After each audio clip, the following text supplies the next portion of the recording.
Welcome to the Big Week in Gaming podcast. And what do you know? It's been a big week in gaming. I'm Intigot for episode 84 for Sunday, the 18th of June, 2022. In this week's show, we'll be discussing our very first look at Bethesda's Starfield, an update on Final Fantasy Remake Part 2, and another surprise remake. Dragon Dogmas 2 is officially announced by Capcom, and a whole bunch of Resident Evil, Hollow Knight, and PlayStation news.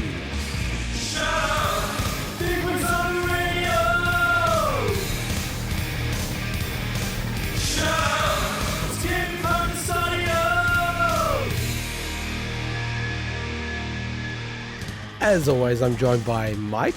Yellow. And Swinny. Why, hello there. If you want to check out our links, go to the description of the podcast or video, or jump on bigwigpod.com. Community news, Swinny.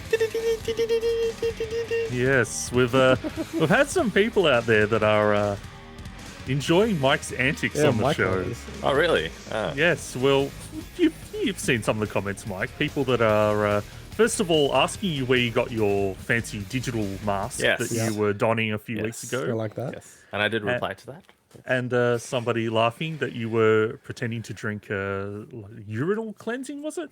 No, that was the technique. You're performing urinal cleansing. Cold. Exactly. Yes. Yeah.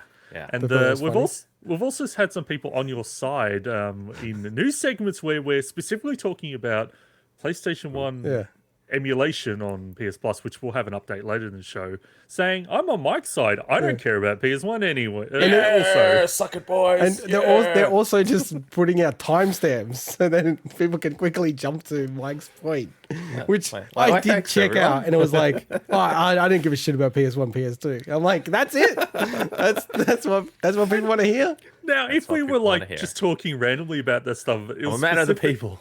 It was specifically segment talking about it. It was the focus. Anyway. Terrible. Well, this week's show we think is going to be a bumper show. So we have bumped the banter section. Yep. We've not played any games, or we're just saving it for next week, Swinny? Yeah, definitely saving it for next week. There's a lot of stuff to talk about. There's a lot of stuff to talk about. And let's just jump straight into it. So the Xbox and Bethesda Showcase finally gave us our proper first reveal of Starfield. Got the tissues ready, boys. So Todd Howard and his sick jacket, quote by Swinny, closed the show by walking through a 13-minute demo showing various slices of gameplay and story beats. It included ship combat and over 1,000 planets to explore. Unlike Fallout 4, all dialogue scenes will be in first person, and player character has no voiced dialogue. Release date has been pushed back from the 11th 22 to 2023, which we think will be in the first half of 2023, right? Because they kept on saying that everything in the reveals were in the next 12 months, pretty much. So. Correct. Fingers crossed. So what, like Mike, you're a big, Bethesda Studios fan. What did you feel? Well, were you excited? I'm not even kidding. The reason I have a box of people can't see it on the actual podcast, but on the video you can see it. I've got a paper towel because I've run out of tissues because I've just love that video. Yeah, that's all I can say. Mike's antics. He doesn't disappoint. I was not disappointed by that video. Let's just say. Multiple times. Look, so you're hyped about this. You're hyped. No, all jokes aside, I am not hyped about it whatsoever because I don't want to fall for that trap again. We all know Toddy, T-Man. We know what he's done in the past. He makes certain promises and then it's like, oh, look, the product's good, but it's not what he promised kind of thing. So people have been saying that a lot. Like, I'm not seeing many examples of that, though. Well, Fallout 76. What are people talking about? Fallout 76. No, but Fallout 76. Skyrim. Fallout 76. I think it was just a bad game. I don't think they overpromised with it initially. Like, are people talking like he's like Molyneux? Like, I don't know. He's nothing like that. And that's he's what I just don't understand. Like no. Like, I genuinely think it's Fallout 76 and a little bit of Fallout 4, which wasn't as well received as Fallout 3 and Skyrim, right? It's still a great game. I don't think it's that bad. But that's your opinion. It's a subjective thing, right? So some people didn't like it. Yeah, no, but the point is that like they went out there saying more than what the game was, and that's what I'm getting at. It's like I don't understand where this narrative has come from. It's more that I look again. All jokes aside, I think it's more that something about it is very reminiscent of No Man's Sky, and I know the whole joke about No Man's Skyrim has been going on and on. To me, it looks way, I wouldn't say way better than No Man's Sky, but more like something to get excited in some ways for me. I'm worried that they might do too much procedural generation, which kind of was cool for a bit in No Man's Sky, but after a while it just felt like I had no incentive to really explore any of the planets. Because they weren't handcrafted, it was completely random, it was just another variation of the same thing. It was a really cool, awesome, chill game. No Man's Sky is one of my favorite games of all time. But if it's a similar kind of model with this, it worries me a little bit. If there's a ton more handcrafting, then hell yeah, this would be amazing. I just think, how the hell are they getting, what is it, like a 1,000 planets across multiple systems and stuff? Can they handcraft all that at this scale? Ooh, I don't think so, right? They're not. They already said that. Yeah. Like, there's a lot of procedural generation, but there's a lot of procedural generation in Skyrim as well. Yeah, there is, but it's still. I think a lot of things are still very much like the actual landmass itself is handcrafted.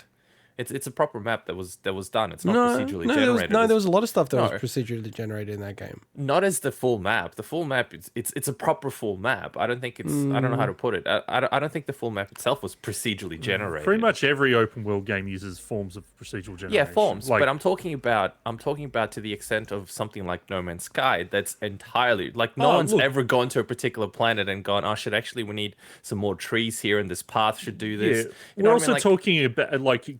Most open world games didn't have multiple thousands of planets to explore. Of course, yeah. But that's what I mean. It's well, I would dare say almost impossible with what we can do and the resources that we have to focus, delicately on making every single one of those worlds exactly the way they should be. So, there's a little bit of skepticism there, but at the same time, bloody hell, it looks good. So, like, to me, this is fantastic. You get to captain your own ship, upgrade your own ship, in a full proper RPG first-person shooter, and the mechanics actually look fairly solid. I mean, it sort of looked like, Swinny, typical Fallout. It's especially until you upgrade certain skills, you're kind of just aiming blindly almost. Their weapons are super inaccurate, so it felt like there was a little bit of that, but certainly way more solid than something like Fallout 4 in terms of the way the guns feel. Because it always felt a little janky, don't you reckon? The way you sort of played in normal shooting mode. It wasn't Fallout 4 was miles ahead of Fallout 3. Oh, miles ahead of Fallout 3. But it still didn't feel like a COD or a Titanfall of like that really tight, awesome controls. I never wanted it to. Like, it was an RPG with guns. It wasn't a first-person shooter with RPG elements to me. So, anyway, like, I think on that whole Fallout thing... I think anyone that was expecting this to not be Fallout in space, like, was probably, I think just had unrealistic expectations. They kind of said up front that in the past that, like, it's going to be a Bethesda game. It's going to be like, it's going to be following on from Elder Scrolls and Fallout and everything.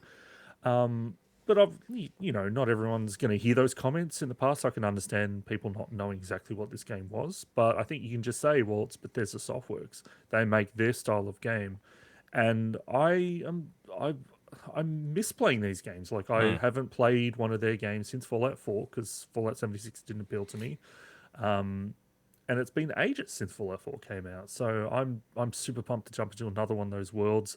When it comes to the space stuff, I think that's cool, but that's not my kind of thing. Maybe it will hook me and I'll love it, but. There's games out there that already scratch that itch, like your Elite Dangerous and all those games that are obviously designed around space combat and exploring and things. But I just love the clips that they showed of you walking around the towns and speaking to NPCs. That's the stuff that I really want from these games. I think it looks absolutely awesome.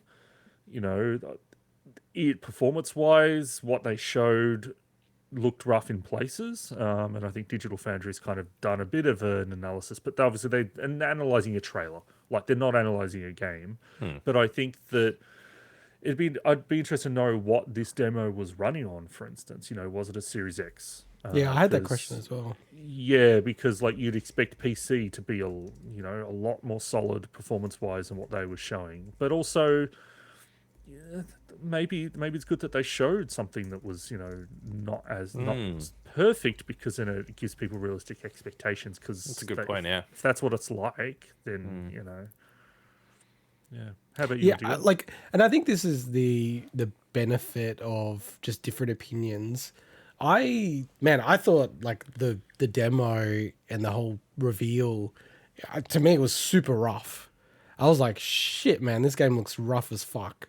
And this is also what they want to showcase. So they're not going to like pull out the shit bits, right, that aren't running as well, that they hope will get optimized, and probably a big reason why they have pushed it out. And I'm like watching, I'm like, you can see the animation. Like, this is not, I'm kind of a bit over Digital Foundry a little bit, because it's like, it almost gets too much in the minutia for me. I think for, like where there's obvious frame rate drops and stuff like that, I like their analysis in that space. But even for me watching it, I'm like, the cloud smoke coming from the vehicle when it landed, and the animation of, some of the enemies or the NPC, sort of, animals that are on the terrain. And I don't know, just like the whole vibe and style of the game really isn't clicking with me at all.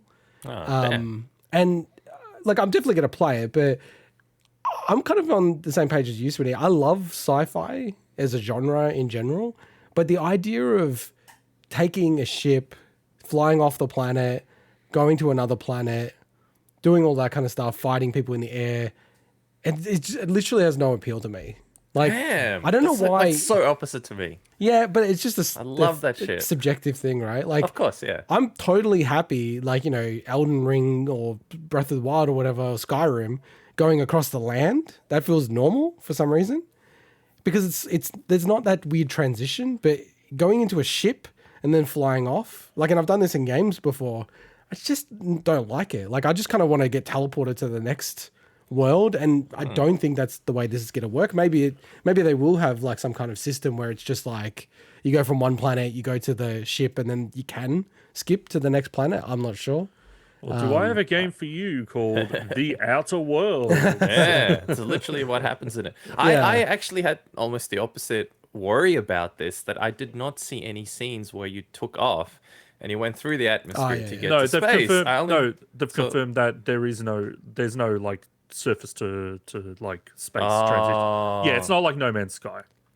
So you can't actually take off and fly up. And you can't, for instance, if you're in space, then go straight like, and there's like a seamless transition. No. See, that is actually a disappointing thing to me, because I'm the opposite. I'm like, I love that experience of fully immersing myself in that world where I get into my ship and I take off and I go through the atmosphere, or vice versa. I love that shit. That's one of the coolest experiences in No Man's Sky. So not having that is a little disappointing, but it still looks phenomenal. So. I think what you're saying, holds a lot of merit with the fact that this game certainly looks janky in the footage they've shown as well, but that's almost like all of their games that I've ever played have always had an element of that. They've never looked polished to like an nth degree, if that makes sense. Like especially like even like Oblivion is rough in places, and Morrowind can be as well. And then you get to the Fallout games, and and Skyrim, as you know, is definitely rough in a lot of places. Still an amazing game though. That's the thing, isn't it? It is, but I feel like the space element could like expose that a little bit harder. Like if there's real jank while you're flying in space and stuff like that. I don't know, something about that mentally just feels like that's going to be more pronounced. And I also agree with you, Mike. I'm really worried about the procedural generation and the length of the game and the scope of the game. I'm contrary to what everyone else wants. I don't want longer games. I want more curated games. And when they're kind of coming out and going, oh, it's going to be 20% bigger than Skyrim and all these other things, it's like that to me is not a selling point. That's like the opposite. I'm like, does that mean you're just going to generate stuff and then put some finishing touches on it? I'm like, that's just not that interesting to me. Well, with that, I actually like the fact that there's more, not less, for the specific reason that if there was set, let's say 40 planets, I'd feel like there's got to be content that I have to see on everything. Whereas if there's 1,000, I know, look, there's obviously going to be key ones I go to in side quests and stuff, but a lot of the rest are probably just going to be optional things to get resources and stuff. So I'm like, no, you're never going to expect it to go visit 1,000 planets. Yeah. So it almost like comforts me the fact that, you know what I mean? It's like the fact that there's more means I'm probably going to do less. If that makes sense, weirdly. How about if there's an achievement to visit all 1,000 planets? Oh, well then, yeah. Of course I'll be doing that. Bloody Todd. I hope he does that. But look, like this game is... Like, would you say that it's the most hyped game at the moment that people are waiting for? I'd have to think. Breath of the Wild 2? Look, I'd say Breath of the Wild 2, maybe God of War Ragnarok. You know, there's I think there's some games that are on that level. I wouldn't say it's the most hyped, but I'd have to kind of go back and think about. Oh yeah, it's up there. Them saying it's like the most anticipated RPG of all time in the showcase is very much a lot of wank there. So yeah, I mean, you could mount the argument to say that, but I don't think it's definitive. You know what I mean? But yeah, like the last question I had was, unless you guys had anything else, was, do you think the release date will slip beyond the first half of 2023? Look, it's always possible. I think they really need... Xbox don't have a holiday game now anyway. They really need to get this game out because this is the one that's going to kind of almost like hold them up through till those other games that are on the horizon. Because it's not going to be games like Redfall that are going to do it. No. You know? So, no, definitely not. Yeah. How about you, Mike? Do you think it's coming out or... No, I mean, I think they've already delayed it a fair bit. So I'm confident it will be coming out mid or early to mid 2023, but at the same time, do they need to rush it? I'd rather have a more polished final experience, you know, than have to do that, because I know I'm going to get it day one. It's inevitable. I'm probably not going to pre-order it because I don't pre-order games really anymore, but unless they have really cool special editions or something. Yeah, exactly. I've learned my lesson, but... I mean, you can just play it on Game Pass. Why would you need to pre-order it? Yeah, because if they have a really cool edition of some sort, I probably would pre-order something like this, because that's just how I am. But at the same time, it's the kind of game that, you know, and from the history of these games, they've always had pretty good bugs at the start. So I'm kind of expecting they will, but if they can bake it a little bit more and learn from previous experiences, that would also be good. So, yeah. I do wonder, though, if people will be so forgiving, given that it's on Game Pass. So it's not just fans of Skyrim, you know, Bethesda-style games. It feels like everyone's going to have a crack at this game. And, yeah, I just kind of wonder, like, with the hit to their reputation with Fallout 76... Plus, then, you know, they just make janky games. Like, I played Skyrim 10 years after it came out, and it's still janky as hell. Like, I was like, what the fuck? This is crazy. Like, you know, has anyone seen these bugs? And it's like, the whole game's full of bugs. So, I do wonder about the launch of the game and just how janky it is and how people will receive that. Like, whether... I feel like they've almost given them grace because their games are so good overall to have the bugs. But, yeah, it's going to be interesting to see how it lands this time. All right, well, let's move on to another game that was highly anticipated and covered quite early in the Xbox and Bethesda session. And that was, surprisingly, after years of anticipation, memes, and Nintendo Direct disappointments, Hollow Knight's Silksong finally got a new trailer at an Xbox Showcase. That was a big surprise for me. So Silksong was announced back in Feb 2019, and updates have been few and far between. It's developed by Australia's own Adelaide team, Cherry. Woo, and we don't know when it's coming out, but we think it will be the next 12 months based on Microsoft Bethesda. You know, the showcase is kind of like everything is meant to be in the next 12 months. So how do we feel about this, boys? Well, you know that both Mike and I, you know, getting off on the wrong foot here, are not huge fans of Hollow Knight, but this trailer was great. Yeah. It almost kind of made me go, I think I need to get back to Hollow Knight, because I was about like 5 hours in or something. But I mean, yeah, look, honestly, the biggest thing for me was I was just so happy that people got an updated trailer that was wanting this. That was the biggest thing for me. Yeah, like having some news and kind of getting that sense that, it is going to come out and it's not sort of been altered beyond belief or anything like that. Because originally it was just meant to be DLC to Hollow Knight, like a little spin-off. So it's obviously expanded out. And, just what do you think about the fact that it's going to be on Game Pass day one? I mean, it's amazing because Hollow Knight didn't come out on Xbox right away. It took a while to actually get there. That's obviously a huge coup for them. It got leaked a little bit early, which is a bit disappointing. That the sites were started reporting on all that stuff like a day before the showcase. But yeah, I mean, if you love Hollow Knight, why you can, and you've got Game Pass, and it's a no-brainer. It's freaking awesome, yeah. So I should probably clarify. It's not that I am not into Hollow Knight. I'm just not particularly great at it. So I got really far into it. You're just trying to make sure the fans are on your side. No, nothing to do with that. Huge fan. Nothing to do with that because I played that game. So I started it once, I have no idea, maybe a third of the way through, and then I stopped. And then I started it again because I really appreciated the game for what it is. And I think I'm guesstimating about 3/4 of the way through until I put it down. And unlike other games of its kind, I just never felt like I was particularly good at the game, if that makes sense. Yeah. Like everything about the game was really solid. I think I just sucked at the game. Certain moves and the way you had to execute certain things just didn't click with me personally. But at the same time, I totally appreciate the game for what it is, if that makes sense. Yeah. To the extent that I have this like slight temptation and this thing in the back of my head that's been irking me that I need to finish that bloody game because I love Metroidvania games. You guys know that, and it's one of the only ones I never finished, and it's annoying me. I was thinking about this week, Mike. We joke all the time that your favorite genre is Metroidvania, Souls-inspired Souls-likes. Yes, basically a mix of the two. Basically, this and game. Hollow Knight is one of the best examples of that. Exactly, I think it's the ultimate one. I think it's the ultimate pretty one. much the ultimate. So I don't get it. This is why it irks me. It really seriously irks me that I haven't finished it.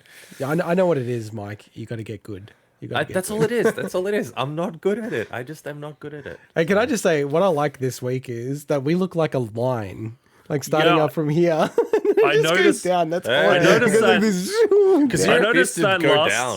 that last episode I think it was, but it's so much more noticeable this week that I just look tiny compared to you. It's awesome. But this is our relative heights. I'm the tallest, and then Mike's second, and then Swinny's the shortest of the group. Bullshit. I think you and I are the same height. I think we're all exactly the same height. The joke is that I think we're all like exactly the same height. Exactly the same height. Pretty damn the same. Now, my speculation is that they think this game is going to come out before Christmas.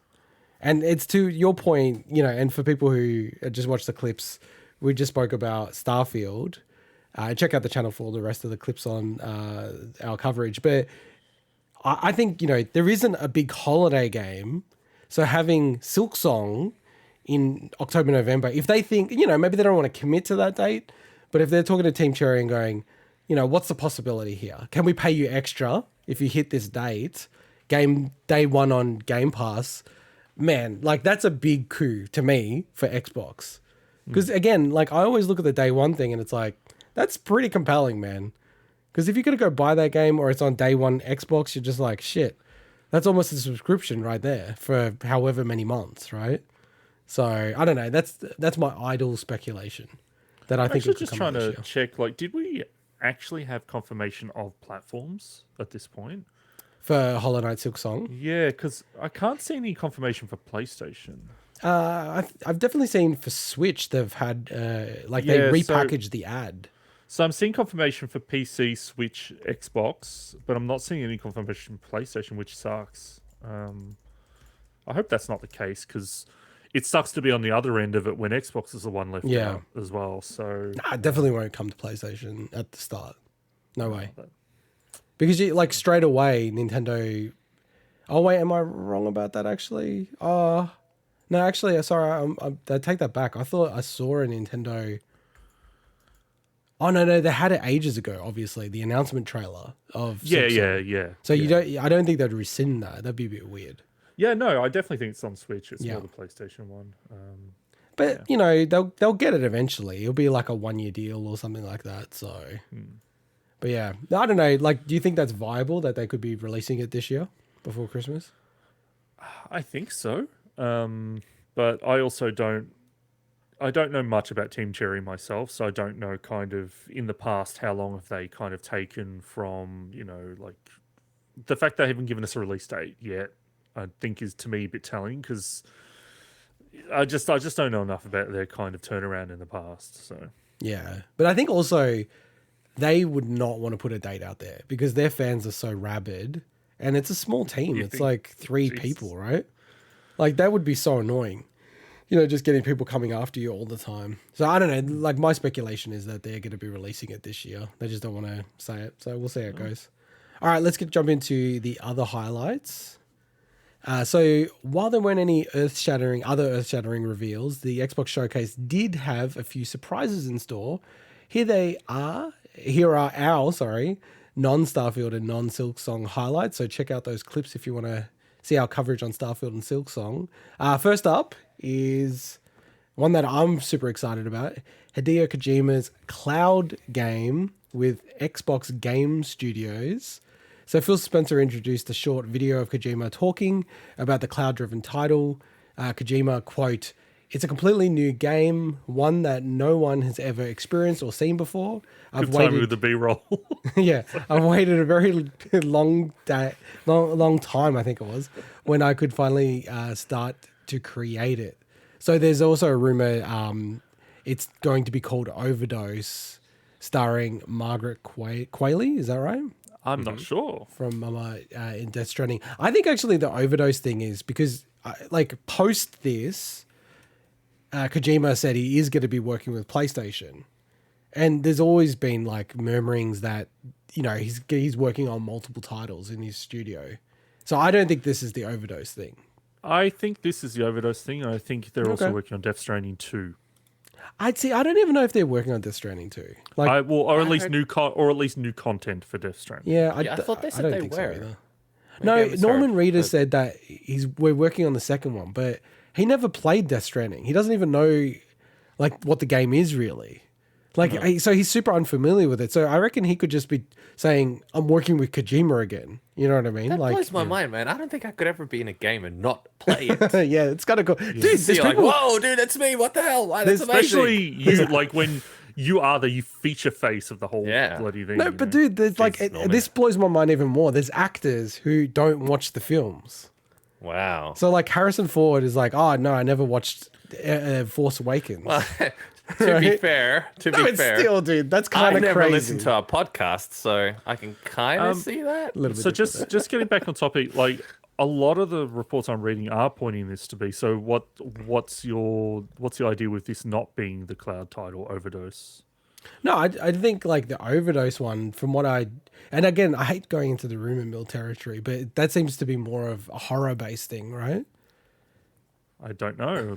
All I know is that I was just reading stuff especially this week, because there's just been so much of the show, everything about this week leaked ahead of time, and there was some people out there saying stuff that obviously didn't happen as well.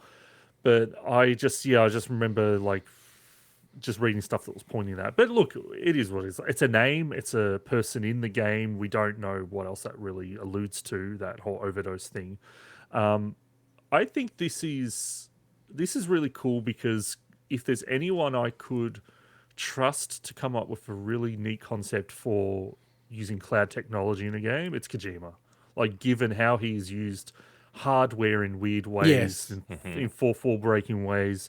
And remind us of probably the most famous, but one of the earliest ones with Metal Gear Solid. Psychomantis. Yeah, everything to do with the Psychomantis fight in Metal Gear Solid 1. But there's lots even in Metal Gear Solid 4 that people don't even remember. That game has so many weird 4-4 breaking stuff in it. But look, I think cloud technology in gaming is we haven't even gotten close to what it could do in terms of just cool stuff. So. I don't think we've ever done anything. This is why I was really... Flight Simulator, I think, is probably the best example of that. Yeah, a little bit, but that's so, honestly, that's like Pong, right? Yeah, sure, you're moving paddles and there's two things, but, people really haven't spent much time thinking about how they could take advantage of everything living on one computer and you're just tapping into that. Like that to me, like that's what I actually was excited about Stadia originally, because people actually leaning into that, you could make some really interesting new experiences. And I think that's where games always excel, that you can do things that you can't do anywhere else.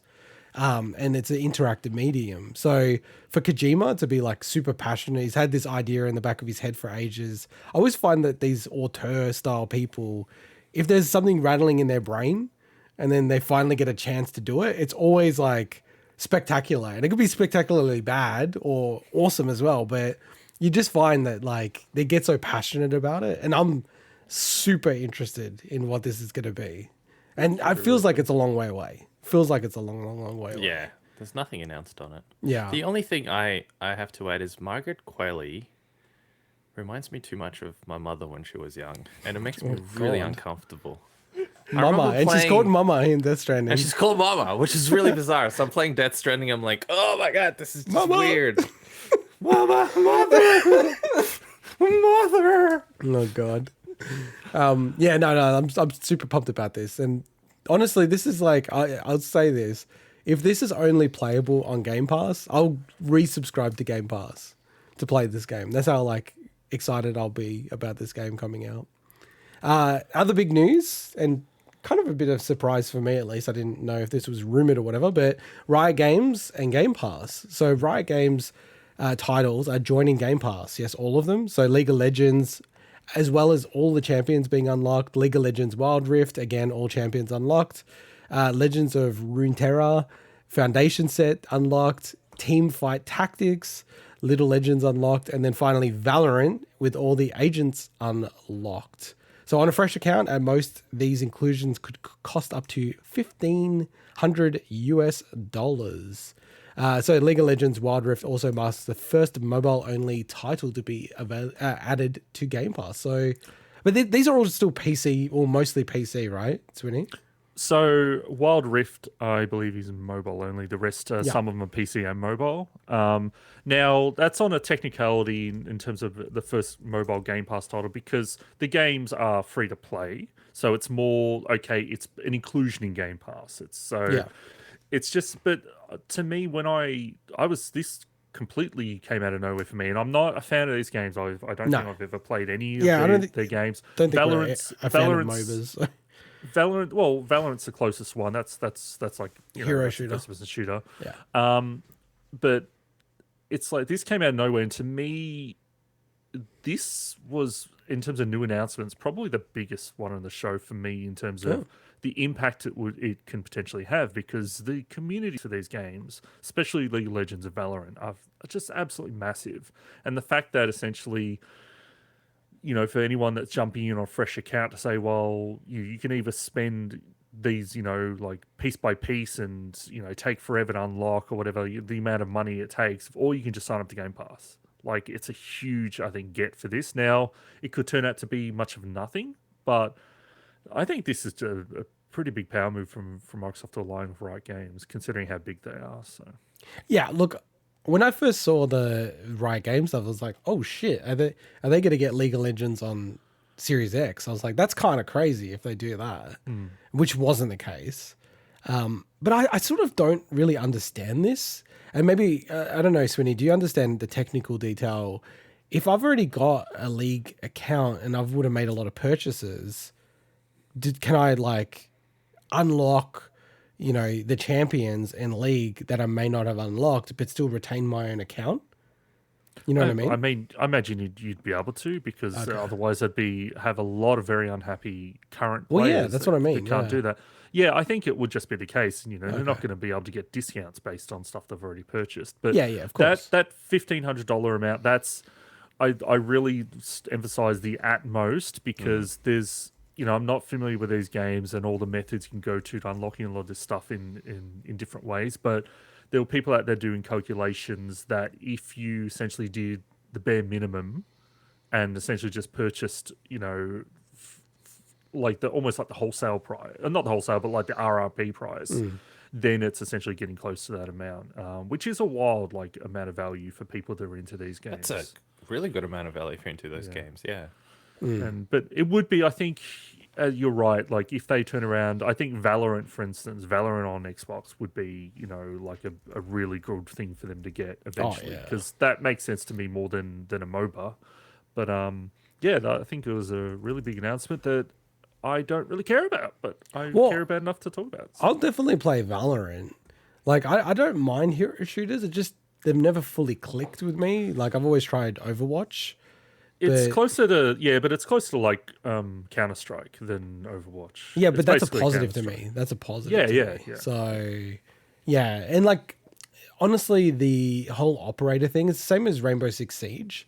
It's like I feel like I've just missed the boat, right? Like I keep trying to play Rainbow Six Siege, but there's so many agents to unlock, and I'm like, I'm not going to spend $200 unlocking agents and doing all this stuff. What are you doing, Mike? By the way.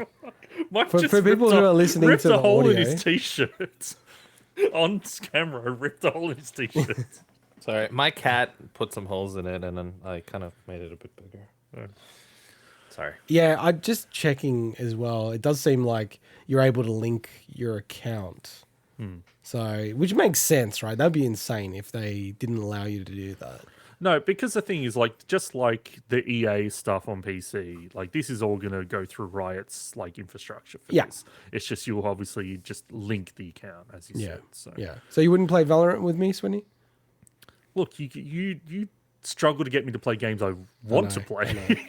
Hey, I haven't said this, and this is a terrible place to say this, but I got Smash digital. So now I'm playing more. Why is it terrible? That's okay, isn't it? What's wrong with that? Random. It doesn't make any sense to say this right now. And I pre-ordered Splatoon 3 digitally. Oh, that's the first time I've ever pre-ordered a digital game. And it comes up with weird discount? disclaimers. Yeah, there was a discount, but it comes up with weird disclaimers and timing. It's like it has this diagram, and it goes, you have to cancel your order 1 week before for it to be valid. Otherwise, you can't cancel it, and all this other shit. It's like, here you are, give me shit for pre-ordering a Kimco digital game. No, but this is like, come on, Splatoon 3 is not going to be bad. We know that. So, and there's reasons I'll explain after. Anyway, huge news for me. I thought this was really, really awesome and kind of crazy, and also ruins one of my gifts that I gave Swinny last year for sure. Is Persona 3, 4, and 5 are coming to Xbox and Game Pass. So Persona 3 Portable is coming in 2023. Persona 4 Golden is coming in 2023 as well. But Persona 5 Royal is coming on the 21st of October 2022 on PC and console. I'm like, this is kind of cool. This is kind of crazy. Yeah, I think this really blew up. Like, I remember reading the reactions about stuff that was coming out of the show, and this was one of the biggest ones because... people have been wanting this to come to PC in some form, and I think people are really, really happy to also learn that it's also confirmed for Steam as well as Persona 3, I think, because it was only Persona 4 Golden on Steam. I believe. Correct. That's right. Yeah, and also all the games will be available on PlayStation 5 as well. So, which is, I think, this is all round great, except for Switch owners. Yeah, they kind of got screwed a little bit. Well, that was the funny thing, because there was a retailer that posted an image. And they had a pre-order for Persona 5 Royal on the Switch. And I'm like, there's no chance that it's coming, like, at least anytime soon, in the next year, let's say. Because they would have just announced it post this. You know what I mean?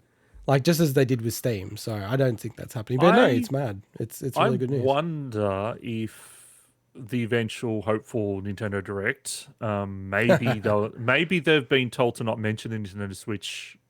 It's also come to Switch so that Nintendo can announce it there. That would be great. That would be the best case scenario, I think. So, look, I know, like, I'm a bit more of a Switch stan, but for some reason, Persona 5 Royal just seems like such a perfect fit for the Switch. Yeah, I don't like such a perfect fit. The fact that it wasn't already on there, all the previous games, just they put Shin Megami Tensei 5 on there as an exclusive. And then they don't put the bloody Persona games, It's man, Japan, it's different, the way Atlas is different. Well, Atlas is definitely different, man. Like, Atlas has always been like that, Still, Atlas games like from the SNES era can command like insane prices because they only sent like 1,000 copies to Europe, and like it got sold out first week and that was it. You could never buy it from there. And you'll never be able to play that game back in that era. It's like unbelievable. No, but I thought this is huge. But what does this mean, Swinny? Because I selfishly, I bought you, from my memory anyway, Persona 5 Royal for the PS4, given that you had a PS5. I remember that. Yeah. Now, have you played that? I have not played it yet, no. And you'll never play it. Let's be real. Well, we'll see. We'll see what the version of Xbox is like, and who knows. Like the thing is, I generally don't replay a lot of RPGs, but we'll see. Probably a good idea, given how long they are, especially So, Persona 5. Yeah. Are you going to follow a guide when you play Persona 5? I have no idea. I haven't even thought about that. Okay. But you're going to play it now that it's an RPG coming on And I'll Xbox. just say there was a listing a while back. It may have even been late last year or maybe it was early this year, that for Xbox of Persona 5. So it's good. It took a long time for it to actually reach the actual announcement, but we obviously didn't know the other games either. So No, it was an awesome announcement. And you could tell when the really cool announcements were coming because Phil would be the one introducing them. yeah. So he introduced this and he also introduced the Kojima one, which I was like, I don't know if he introduced anything else actually. I think it was just those two from my recollection. And then also we had Cocoon. So it's a new puzzle game from the ex-Playdead designer, Jeppe Carlsen. You reckon that's right? I'm glad you're saying that. So this is going to be released 2023 for PC, Switch, and Xbox consoles and Game Pass. This was one of the favorite things I saw on the show, just because it looks so different and just looked fun. Like, I'm just waiting for Mike to say anything about that imagery that we just saw on the B-roll. But yeah, no, Mike, get back to your t-shirt, please. please. I have a clean mind. Thank you very much. But just this idea of you're walking around with these like orbs that then you can like, seems like you go into them into different worlds and stuff. It's just it looked cool, unique, and fun, and that's all I can ask for this kind of game, I think. it's very like everything coming from these people, behind Limbo and Inside, just is very stylish. Oh yeah, Like it's unreal. Like they're just because there's another game that's coming from the other side of Playdead, right? yes, Which is also really stylish as well. So I can't remember the name of it, but Yeah. looks closer to Inside. yes, it's more sort of side-scrolling thing. Cannot remember the name of it. Which Yeah. is, Somerville. That's what Somerville, that's right. Love that yeah, logo. Yeah. No, I like the logo as well. It's really simple, isn't it? It's really effective. I don't know. It's one of those things. These type of games. There's so many of them now. It has to be so outstanding for me to go, okay, I've got time to play this. But that looked like, I've never played a game that looked like that before, so that's what really stood out to me. Like, it actually didn't look like, it looked new, which is, Yeah. Yeah, I mean, the art style looks like Tunic. That's Kind But of I'm what saying the exactly game, what I but was the thinking. gameplay didn't look anything like those gameplay's games. different. That's what I'm Gameplay's talking different. about. Yeah, definitely unique. No. That's really cool. No. And then finally, Ravenlock. Yes. I was waiting for this one. New action RPG from Echo Generation developers Coco Q. Wait. Coco. How do you say this? So it's I misspelled it. It's Coco Cucumber. Coco Cucumber. Okay. Yeah. I'm like, what is this Coco Cucumber? So this is releasing 2023 on PC and Xbox consoles under Game Pass. So Swinny. Yes. So on the show, I was very vocal about Echo Generation. Yeah. Leading up to the release, I was talking about how much I was looking forward to playing it, and then when it came out, I had fun with it. It had a lot of greatness to it, but it was also very flawed. But in there, to give Coco Cucumber a lot of credit, they did actually fix a lot of the issues that people had. Initially, the fact that you couldn't continue on past the point of no return, the fact that it was really unbalanced in the beginning, they actually addressed a lot of those issues. But the different thing with this is, by all accounts, this is an action game. Now, I don't know if it's specifically an action RPG. I imagine it is, but Echo Generation was turn-based, or like a Paper Mario style. So I'm really keen to give them a second shot on this. This looks cool. Yeah, it has the same similar weird kind of like pixel voxel style that Echo Generation did. So, and it's pretty quick after the Echo Generation only came out like late last year or something. So it's pretty soon after, I think. So Must have been in the oven for a while before that. Yeah, they right? might. Yeah, maybe they got 2 projects on the run simultaneously or something like that. Was there anything else outside of the Xbox highlights that we haven't whacked in here? no, I'll just say the last thing is just the thoughts on the show itself. That I stayed up and I watched it, and as soon as they announced, Which, by the way, just for people who are like, because we have a lot of US people, it was like 4 a.m. in the morning for us yeah, to watch it and, live. And as soon as they said every game in this showcase is coming in the next 12 months, my anticipation or my expectations really dropped there because you're not going to get many massive new announcements at that point.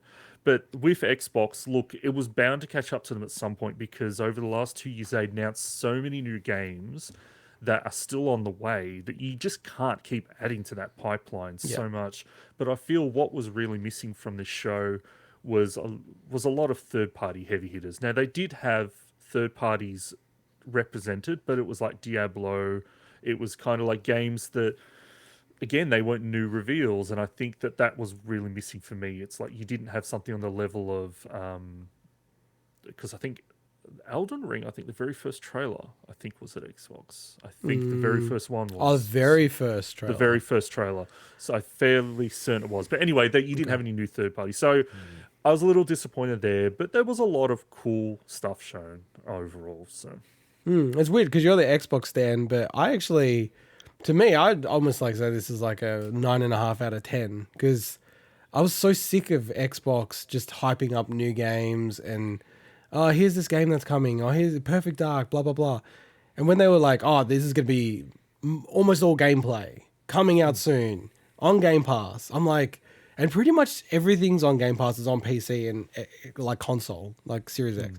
I'm just like, fuck, this is good. I like this. I was actually like, weirdly enough, the opposite of you. I was like so happy. I didn't stay up to watch it. So I think if I'd stayed up, maybe I'd be a little bit more wide like you because it's like, yeah, for sure you're not going to get any major new reveals, but they did a lot of really smart things. Like even for me, the flight sim update and how they're going to have like from Halo. Not the Warcraft. What's it called? Yeah, what's the Halo ship called? The Pelican. The Pelican. That's it. Yeah. And man, like they fucked up Halo Infinite so hard, but I'm shocked at how much nostalgia I have for the Halo series. Even just playing mostly just Halo 3.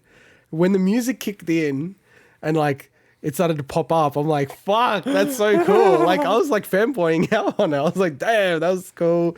They had like lots of different things. Like I don't play Sea of Thieves. I've never played 1 minute of it, but I love that trailer for season 7. Like really, really well executed, really, really funny.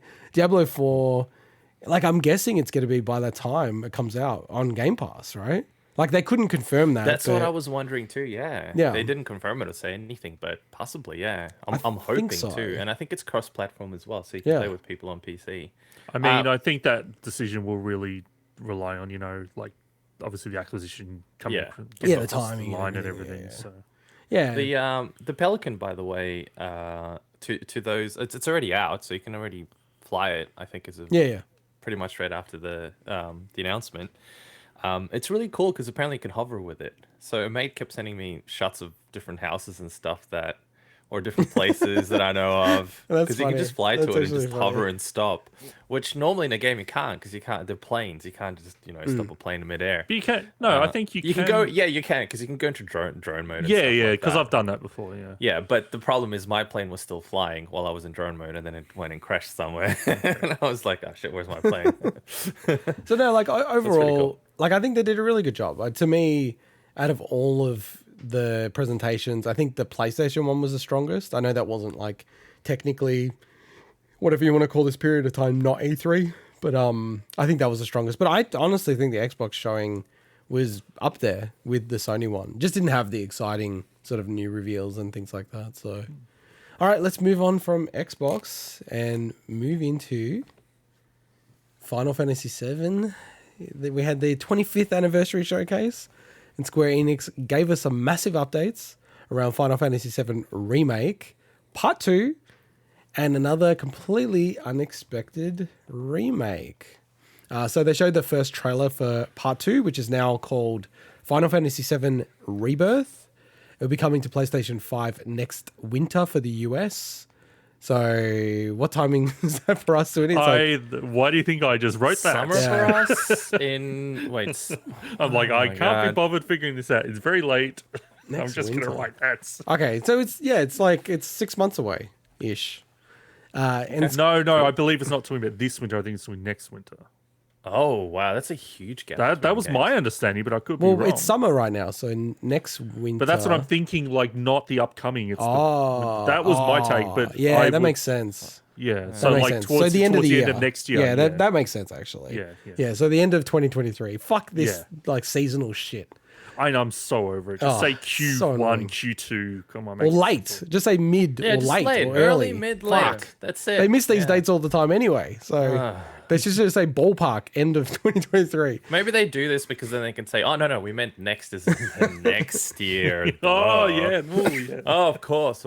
So they also confirmed that the remake series is now a trilogy, and Rebirth will still make sense if people begin at that entry.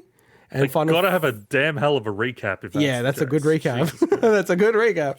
And Final Fantasy VII Remake Integrate is now also available on Steam. And 6 months. That was 6 months after the Epic Game Store launch. I'm actually like pretty hyped about this, to be honest. I'm hyped that it's a trilogy. It looks like they've gone pretty hard, and it looks like it's going in a bit of a different direction to the original Final Fantasy VII. But how are you feeling about it, Swinny?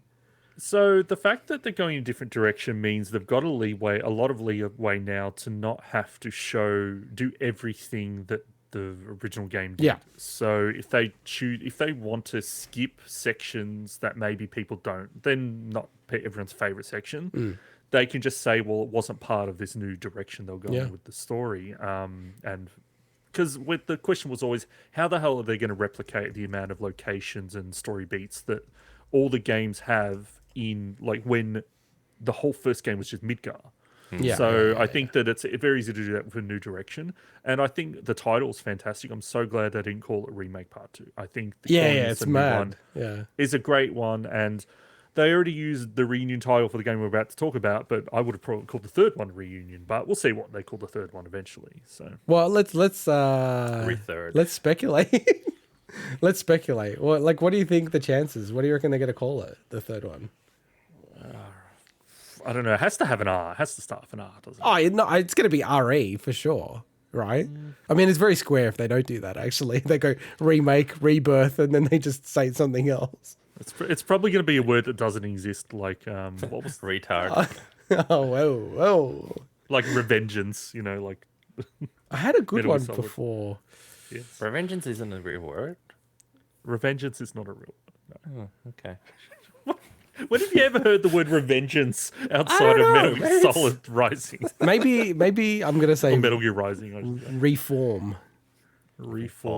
Yeah. I don't know. You put us on, like, I would have actually had like a brainstorming session before the show. I have no idea. But Reunion would have been perfect. Reunion's not bad. They can't use that now, so that's not bad. And also, hey, this is the middle part of the trilogy, so this is the Empire Strikes Back, right? This is where they can go super dark. I don't know, man. I'm hyped about this. Look, I think the middle part of Final Fantasy VII is pretty damn solid. So that makes sense to me that this might be a strong entry. But I say there's someone that still hasn't played the first one.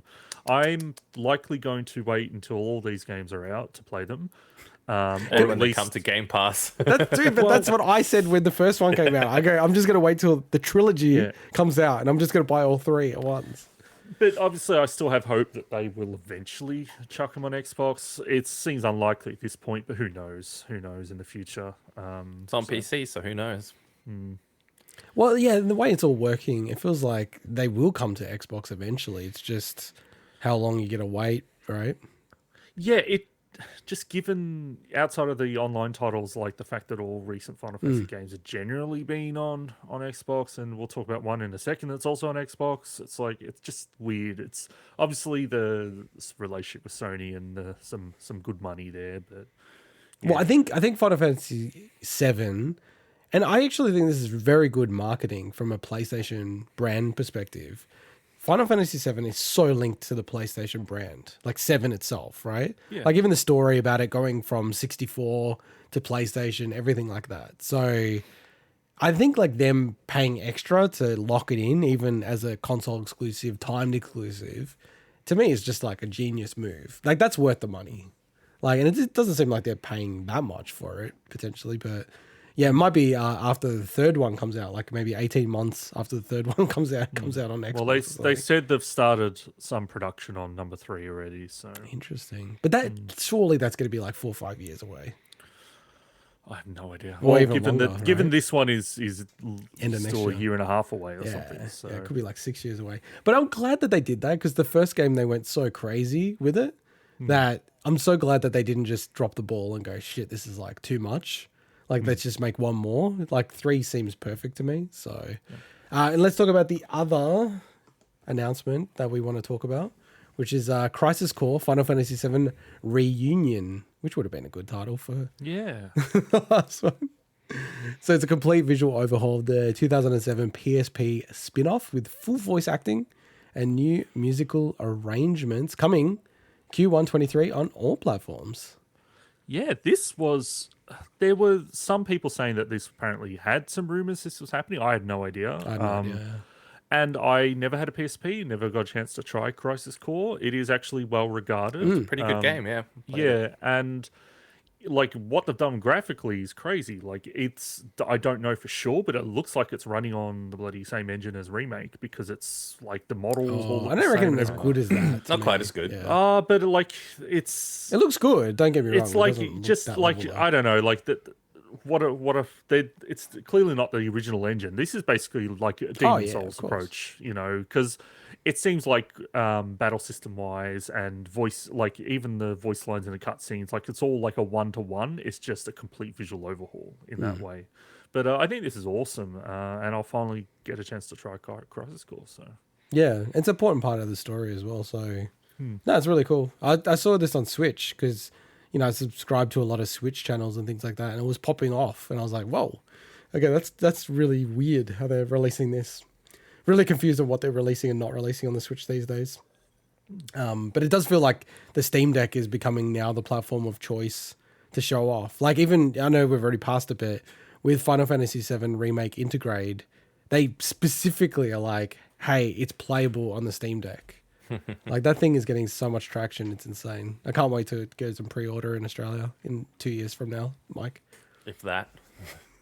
You reckon it's gonna be longer than that? I don't know. I'm super pumped to get it. I really, really am. It's probably going to be version 2 or 3 by then. So by the time we get anything, Nah, Valve doesn't iterate those things that much.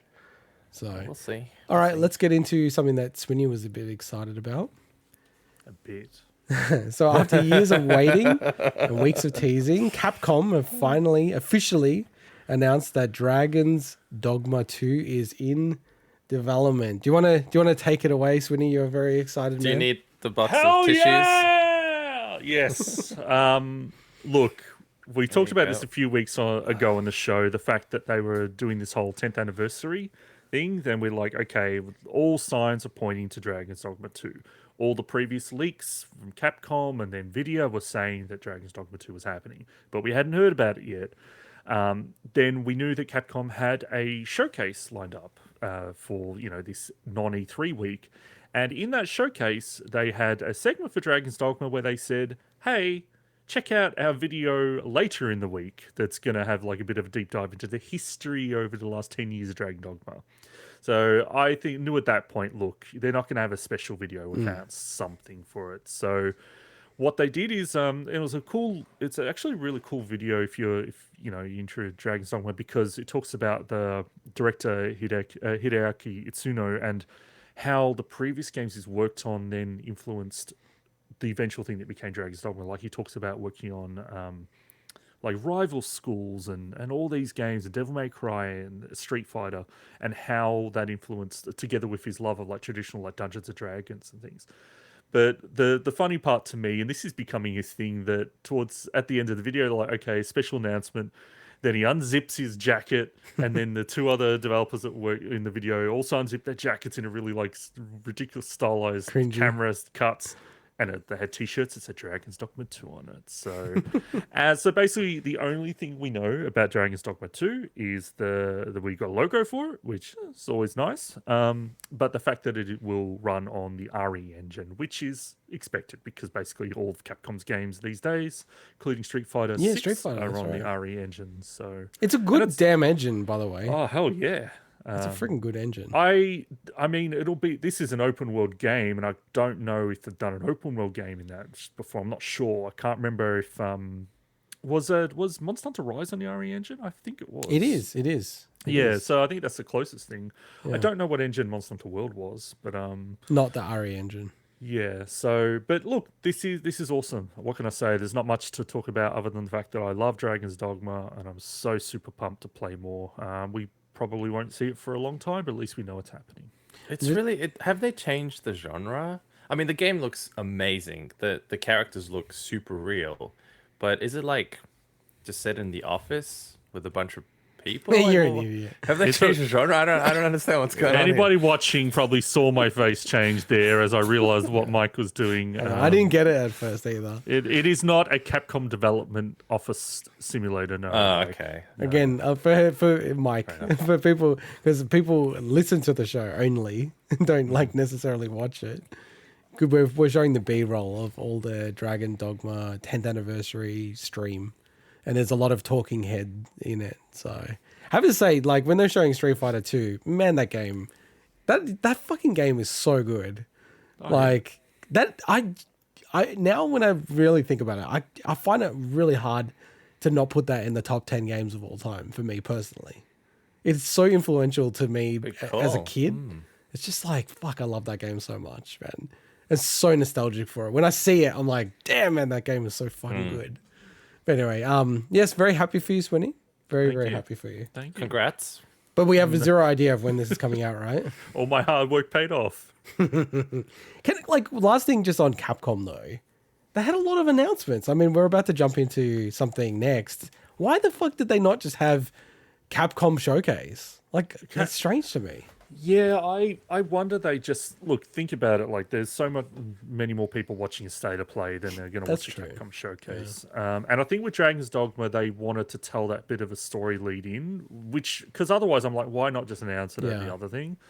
It is weird, but man, they were on a tear this season, this summer. So yeah, out of all the developers, it feels like they're firing on the most cylinders out of anyone, right? Like And, you know, Sunbreak's coming out, Monster Hunter Sunbreak, but they haven't even said what the next Monster Hunter game is. And I'm guessing it will be more like, you know, PlayStation 5, Xbox Series. I think that game is going to be fucking huge.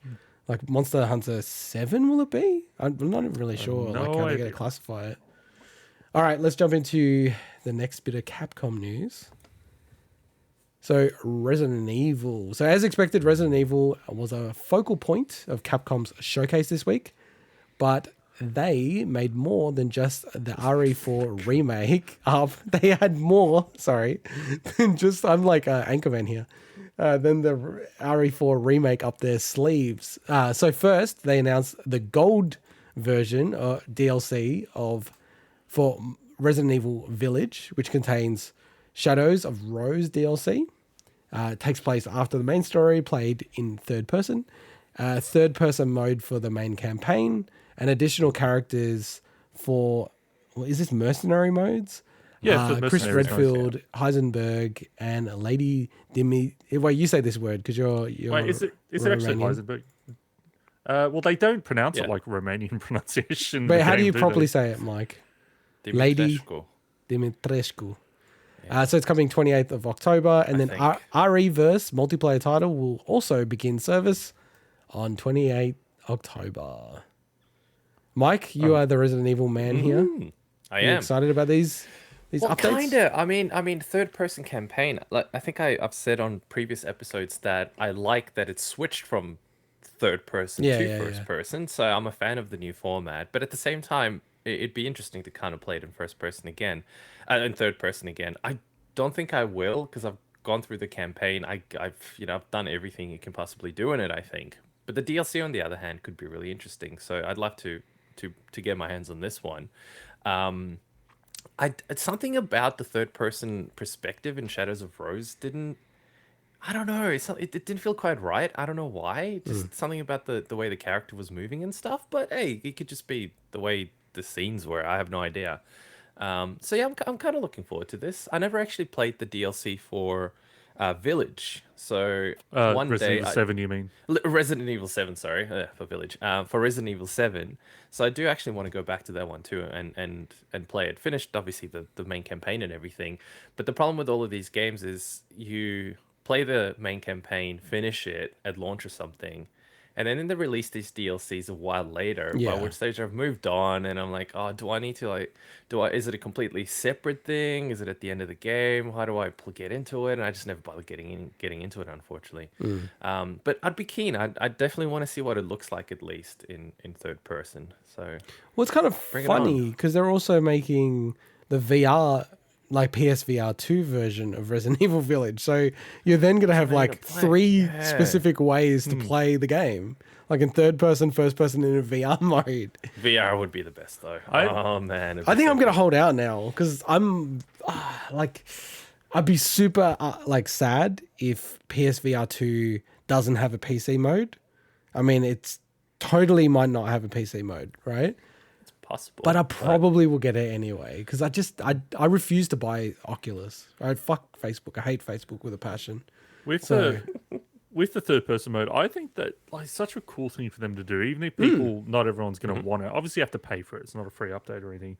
But so few games have ever done this. Now you've got like Grand Theft Auto 5 added a first person mode, in like the re-release was on Skyrim like first person and third person. Yeah, so that always had the ability, but not many other games added later the ability to play the game in a completely different perspective. Because it changes quite a bit. I mean, the game is designed for a certain perspective that it's not as easy to just change it.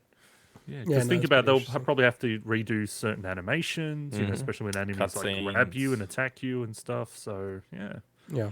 And also what they announced was next-gen versions. So they announced next-gen versions for RE7, RE2 Remake, and RE3 Remake, which all feature 4K and ray tracing options, improves frame rate, and 3D audio support, I'm guessing, on the PlayStation Pulse headphones or whatever the headphone setup that you've got going on the PS5. One note, though, any owners of the previous gen versions can get a free update on PS5 and Xbox Series consoles, excluding if you got, I believe it was RE7 through PS Plus, which is kind of interesting. They've done this a few times, but then also rescinded it a few times. They did this with Final Fantasy 7 Remake, and then they actually changed their mind later down the track, which was really weird. There is another asterisk to this, and if I'm not mistaken, a few people complained about it. On platforms like Steam, I think, it forces you to the new version. The problem is the system requirements are different. They actually changed their mind on that as well. Did they fix that finally? Yeah, they already reversed it. I mean, so for now it's an people option. that don't have now that kind of system to play it, it doesn't make sense to force people. It makes sense that it's an option, yeah. Because it'll kind of make a game almost unplayable. Well, yeah, for some people, they couldn't play the game. So a game that they had bought with their own system requirement was pushed out to they couldn't play it. I need a new GPU just for this game. The crazy thing, those games already looked fantastic. Yeah, they did look pretty so the good, fact that they're even better now is but wild. This is like perception of the visual quality of games is really fascinating, because I remember when I was playing Grand Theft Auto 5 on the 360 and that game looked phenomenal. I was like, I was blown away. This is incredible. And then I got it again on the Xbox One, and I actually played them out of interest back to back. By the time I got the Xbox One, I also had a different TV, so the TV was nicer and whatnot. Holy moly. I totally forgot what the game actually looked like. Like, what's in my brain and what I thought the game used to look like was nothing like what the game used to look like. It looked so much more janky and sort of pixelated, and even the animations didn't feel quite as good because it was kept at 30 and all this other shit. It was a really surreal experience because what I thought I remembered was nothing like what the game actually used to be. And then when I very briefly tried, I didn't do a comparison, unfortunately, between the latest version playing it on Xbox Series X and then going to the previous one, because I've also got an Xbox One. And even that felt like slightly janky. So I'd love to see the 360 and see what the experience is like compared to playing the experience all the way up to the Xbox Series X. Because everyone's like, oh, it's the same game. Well, it absolutely is the same game. But the actual experience of the game feels totally different. It's bizarre. Mm. And like that, but it's like it's all relative, right? Because I remember when it was like 1997 when I saw a DVD player for the first time and watched a movie on a DVD player, and I was like, damn, man, this is insane. This is so fucking clear. Yeah, I remember The Matrix. Oh, I was like, holy shit, this is incredible. And dude, when you're going from VHS or TV to that. Yeah, but dude, like the resolution of a DVD, generally, like the States, it's like 480p. It's really which crap. is fucking mind-blowing. It's mind-blowingly bad. But to think, I vividly remember going, this is like the clearest thing you've ever seen. But remember, we're also, many of us were watching those DVDs on CRT TVs. Oh, 100%. Mostly CRT in Australia, especially. Flat screen was like early 2000s, mostly in Australia. So, yeah, that was crazy. Although, there are benefits of the CRT, which we won't get into. Yes, here. there are. There are benefits of VHS, which I definitely don't want to get into. No, I don't. I'm not sure about that. I think that's a bit of that's like cassette tapes. I don't. You could write on the side of it. That's about the benefit of a VHS. Well, okay, fine, whatever. You could take porn on top of it or something. Well, that's what I was saying. Yeah. Just because we're running so quick, that actually happened where I was watching not the porn bit, but I was watching a movie with my uncle, and it was like a war movie, right? We're just watching it. And then out of nowhere, and this was from like the equivalent of Blockbuster. I think it was like Video Easy for here in Australia. Out of nowhere, it was like this big fat Greek guy at a wedding, like da da da da da, and then it flashed back straight into the war scene. And we were like, and we were kind of like just chilling out, not really paying attention to the movie. And we're like, fuck, what the hell just happened? Rewind it. And we kept on rewinding it. It's like, how did this even happen? How did they record over this? I didn't think you could. 2 seconds on a commercial. They're supposed to be protected, but there's ways to manipulate it. But I just couldn't believe it. I was like, that's the weirdest thing I've ever seen. Because I was starting to think, is that meant to be part of the movie? Maybe it was. That's funny, but that also reminds me in my Year 12 Media Studies class. Yeah. The class was studying a Blade Runner, and we were watching it in class on TV. And then suddenly it cut into some, let's say, pornographic material. And the teacher had to very quickly run up to stop it. And to this day, I have no idea whether or not that was called by a student or by the teacher. And it's very funny. That is awesome. Maybe some homemade stuff. Oh, yeah. Which teacher was it? Do you remember the name? No. Let's not next segment. All right, let's jump into it. It's something I'm excited to talk about. So the new and improved PlayStation Plus service is finally launched in the US. So what do we know? What's the latest? The full list of games are available over at the PlayStation blog. Resident Evil Director's Cut has been added to the PS1 list, making it a whopping 13 games available. 13! Available on PS1. But this is the interesting part. So we had 50 hertz shitty PAL versions for Japan, Asia. I think everyone just assumed... No, not Japan. So really? We had it for Asia. Japan had 60 hertz. Yeah. But I think people still thought 50 hertz, that's pretty likely in the US. They're coming out in the US and they're 60 hertz. So now, next week, we'll find out. So the 23rd of June, like what happens in Australia. Now, I'm going to be so fucking pissed if we get the 50 hertz versions. We're going to get the 50 hertz versions, man. We're going to get it. We are Europe according to PlayStation. Oh, God. It's so horrible. People don't speak French here. We don't give a fuck about the other languages. We don't need the PAL versions, motherfuckers. We don't speak German. We speak English and other languages. Ich nicht sprechen Deutsch. We're not European. Yeah. What do you rate the chances, Swinny, that we're gonna get PAL? I reckon 70% likely we're gonna get PAL. So the PAL 50 hertz and 70%. 30% will get the good ones. Damn it, man. I reckon 50-50. 50-50. Just on 50-50. this whole the library. So apparently with the games that are added up in the US, it now is apparently around 700. But that just makes me wonder, that marketing copy of 700 games, was that 700 only in these regions? Because did they update those games into, like Malaysia and the Asia regions? Because they got screwed if they're going to have, like, way less games in the US. I know Japan has a whole bunch of games that, for instance, isn't available in the US versions. And a lot of these are PS3 streaming games as well, which obviously we won't have. So we're never going to have 700 regardless.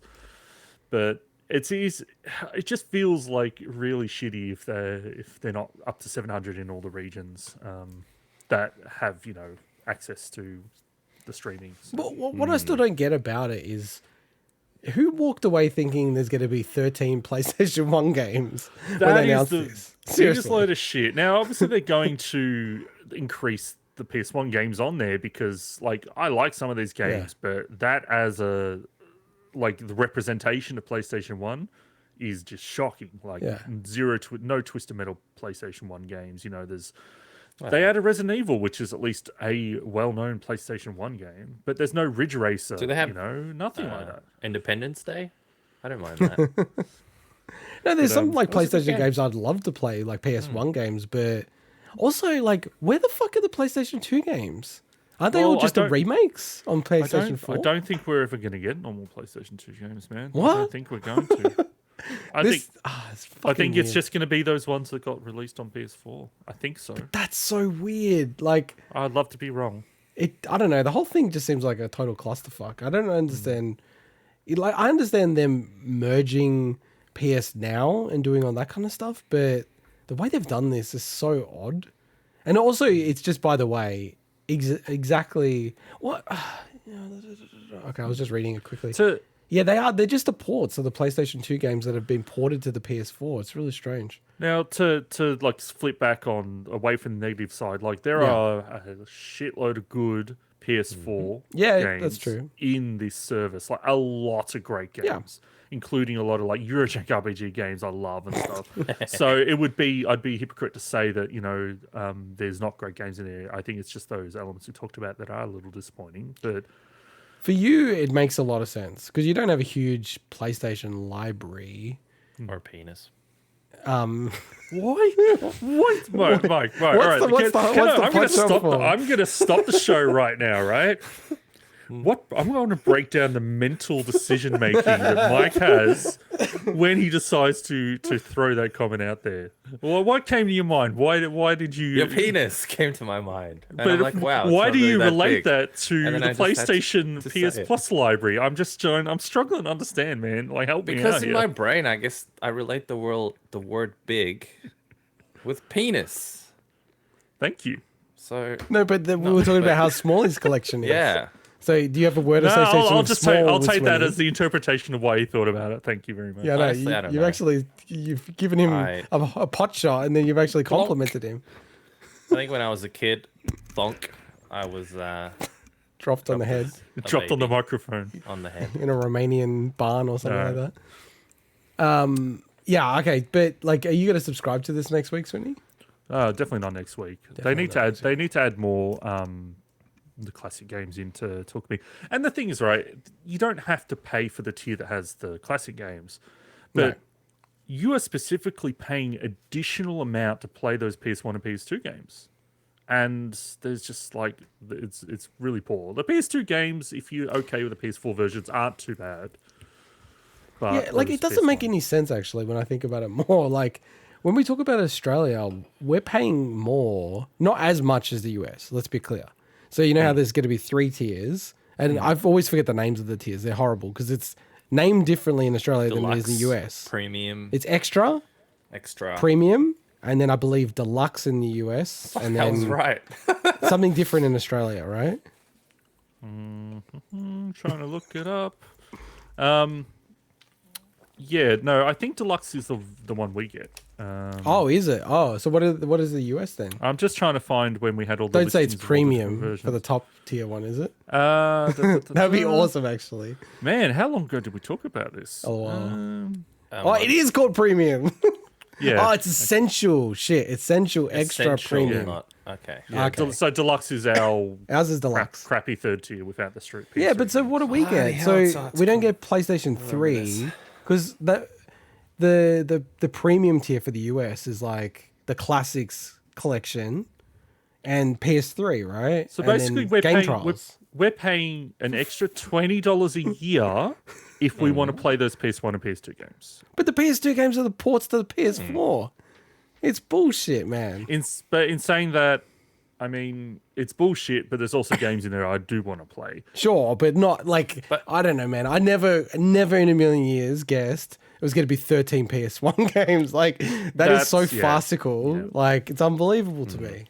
And I thought it was going to be like dozens of PSP games. It's like one PSP game so far, right?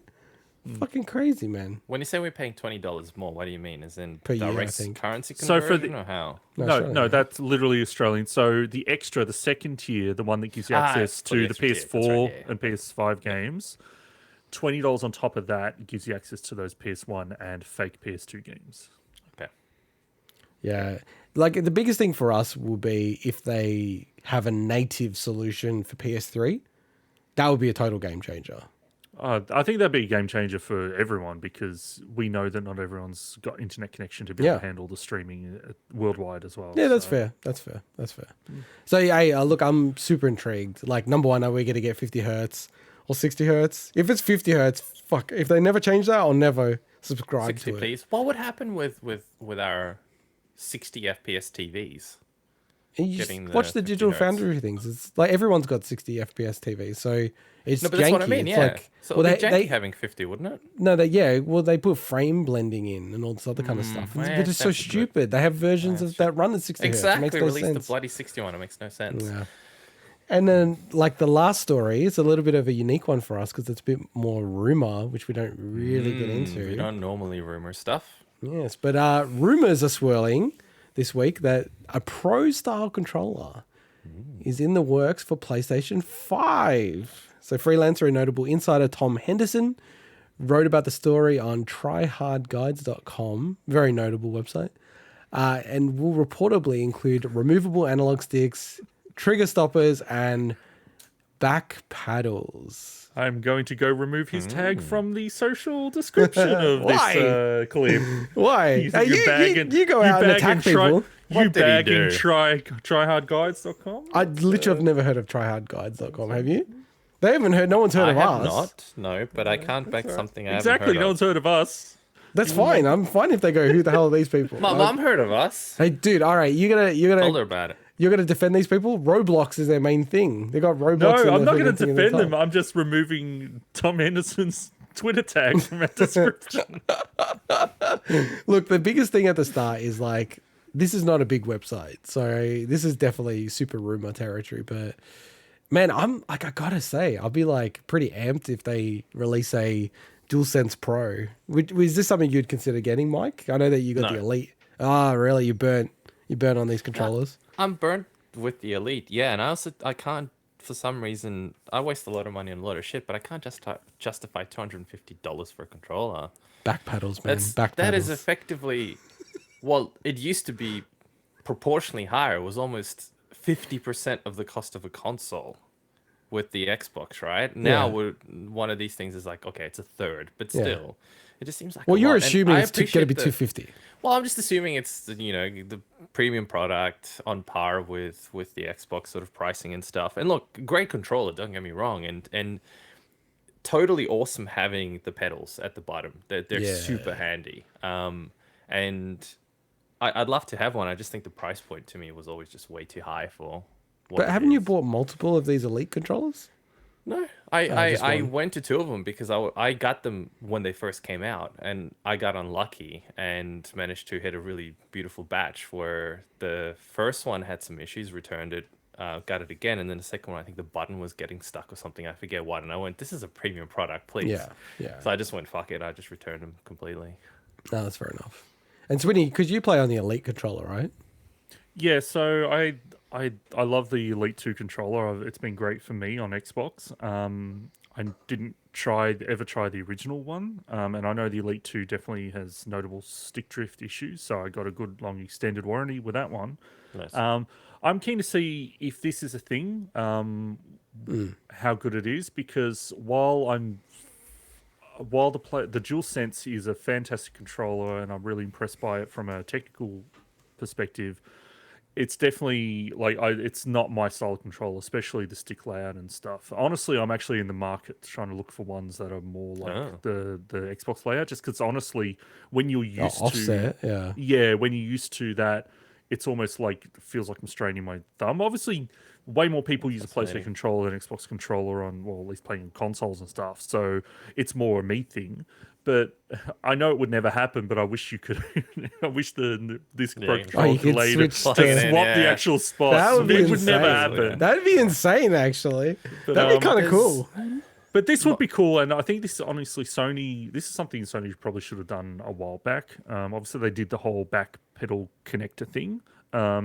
You know, having that part and parcel of it. You know, their audience are willing to pay good money for PlayStation products. So, yeah. I've been using the PlayStation controller for quite a bit, going in between, and I find once you use each one for, let's call it an extended period of time, I can pick any of them up, and it just feels normal. It feels natural. It's just about the muscle memory in the end, I think. So if I get a PlayStation controller now, it felt really weird when I wasn't using it originally for a while, but now that I started using it more frequently, I just randomly pick whatever controller, whatever game I'm playing, and it just feels natural. It's weird, and I think it's just a muscle memory thing for using it for a while. Yeah, I'm more used to the PlayStation style with dual stick for me personally. So I agree with you. I think the biggest part of it is that, you know, having the face buttons, but so many games requiring you to have both thumbs on your analog sticks is the biggest flaw in how we use controllers. Like, you can't run in Dark Souls or any of those games while moving the camera. Well, dude, like being the weirdo that I am, my DualSense is sitting right here. I would play like Elden Ring like this, like all the time, like claw grip, like I'm a fucking animal, right? I'm like, where's my damn back button? I want these buttons here.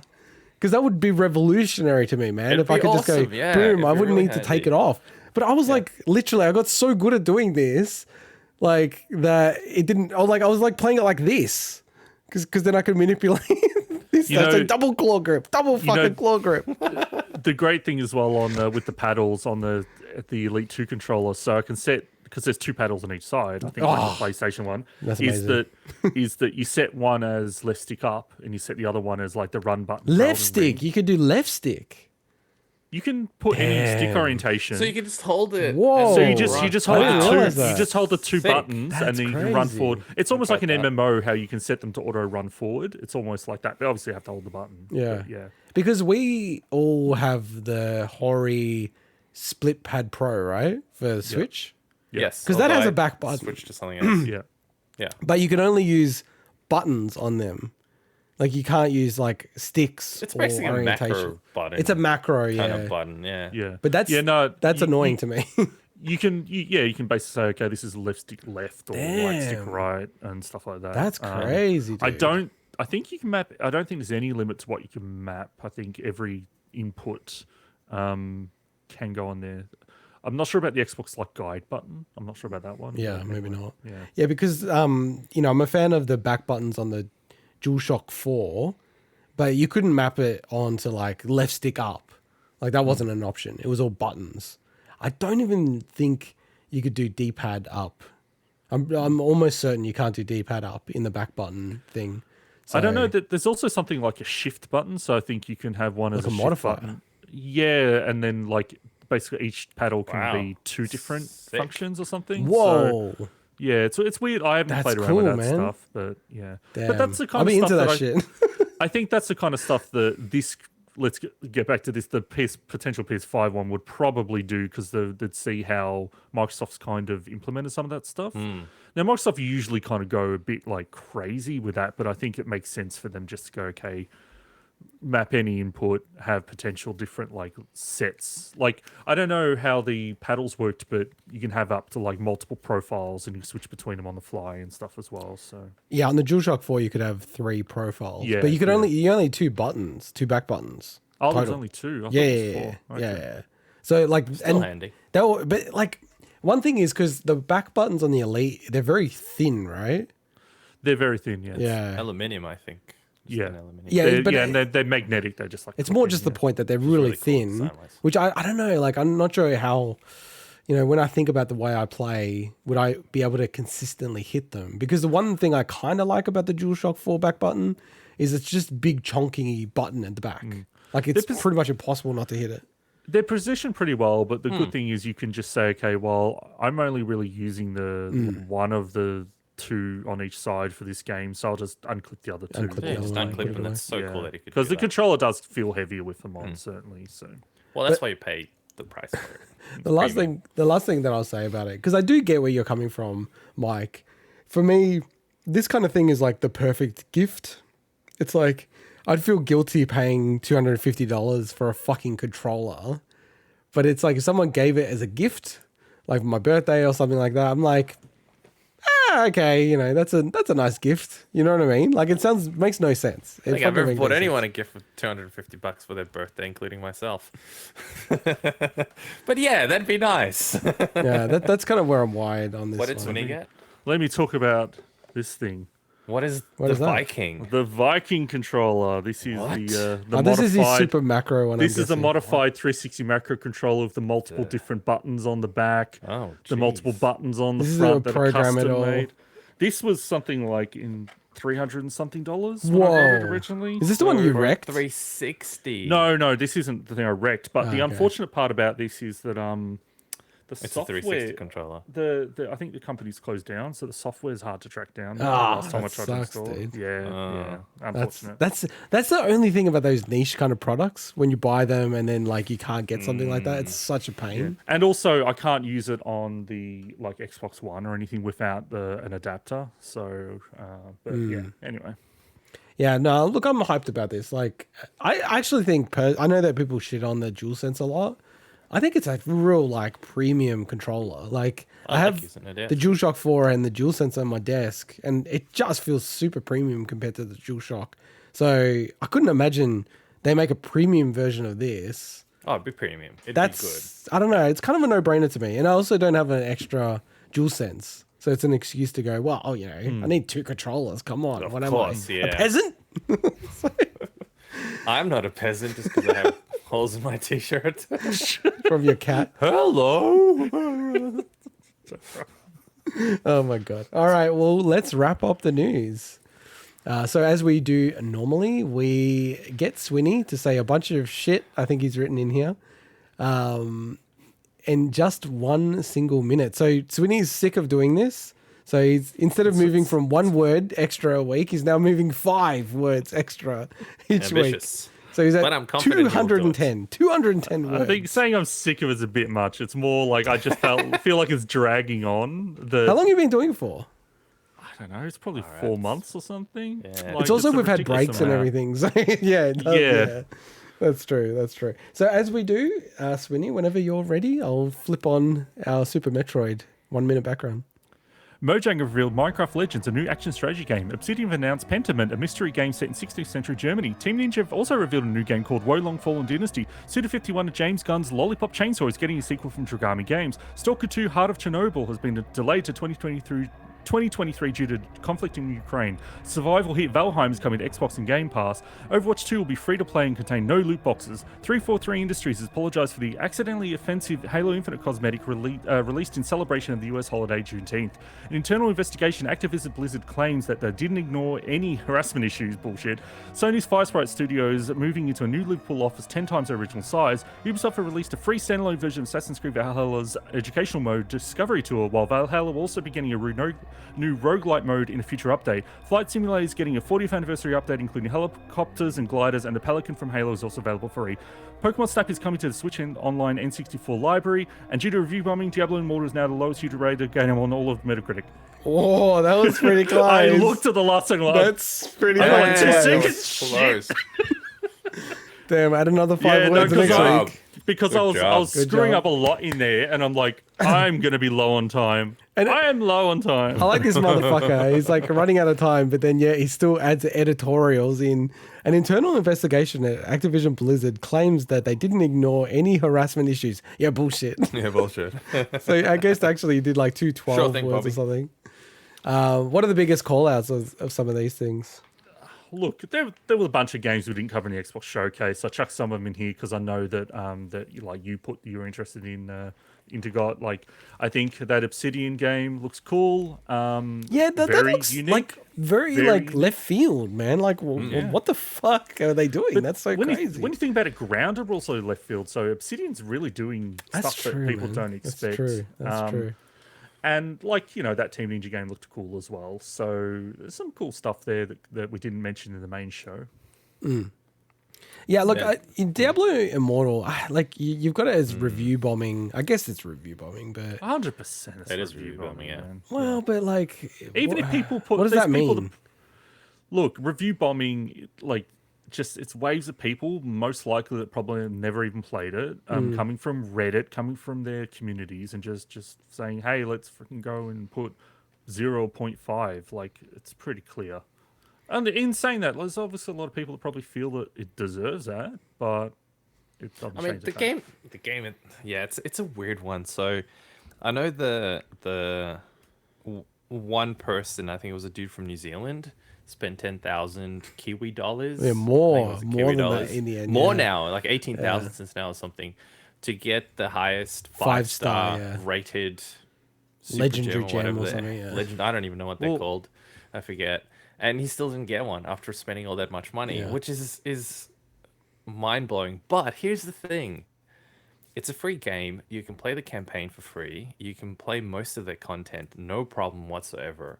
That, for example, someone like me playing it, if I could bother and I had the time to do it, I don't actually give a shit because I don't care about that end game stuff. I don't care about upgrading my equipment to the highest tier or whatever.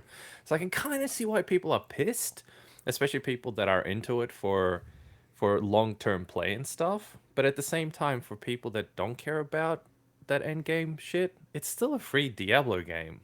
So I don't see how you could possibly give it, 1 out of 10 or something if it's a semi-decent Diablo game, other than, of course, to send a message that their practices are just absolute bullshit. So I'm really torn with this one. On one hand, I'm like, yeah, whatever, you get a free game. On the other hand, I'm like, I get it, people should be pissed about this kind of stuff.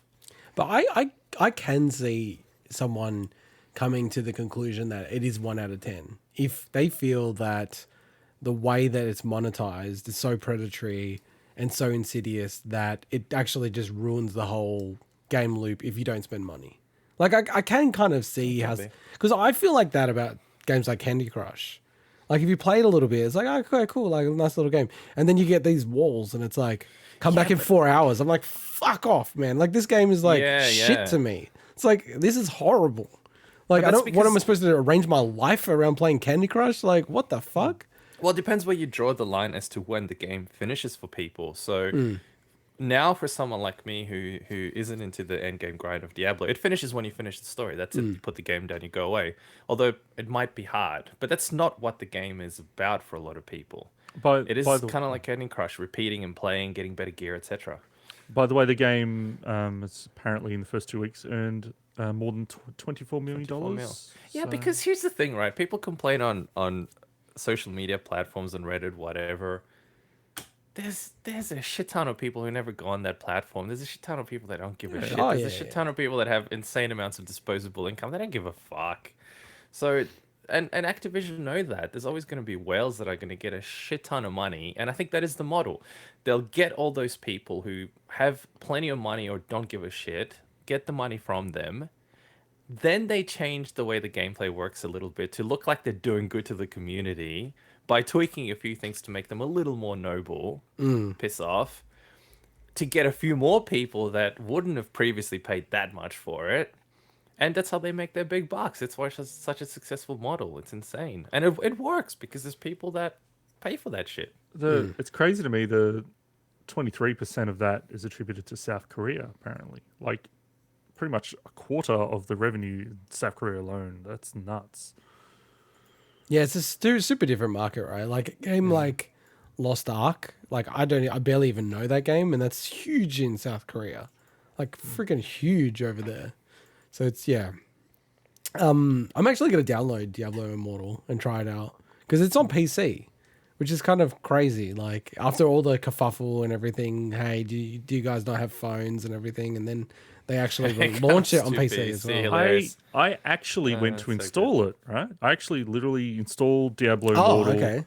hits, and it's then hit the thing saying it would require 10 gig of my space, which I didn't have on mobile. I'm like, nah, I'm not going to install 10 gig. On mobile, 10 gig shit, okay. Well, I did it on PC. Did you put it on PC? I pretty much couldn't do it on phone either, Swinny, because I've got a poor ass 64 gigabyte iPhone, and I'm like, there's just no way I can have same. Like, 10 gigs. Mike, this could be misinformation, but I had heard from other people's accounts that I think you might need to set your character up on mobile before you play it on PC. No, I played it on PC. No problem. so. Yeah. Oh, you did? Okay. Yeah, I played it. The only thing is, but they've got it wrong then. Yeah, no, I played it on PC. I had no issues. Okay. Other than it's clearly not designed PC first, if that makes sense. Yeah, it's like tap the screen to start, right? Yeah, kind of. Look, no, the controls are actually pretty good in a weird way. The game itself, I don't know how to describe it. It doesn't feel quite like Diablo in terms of the way it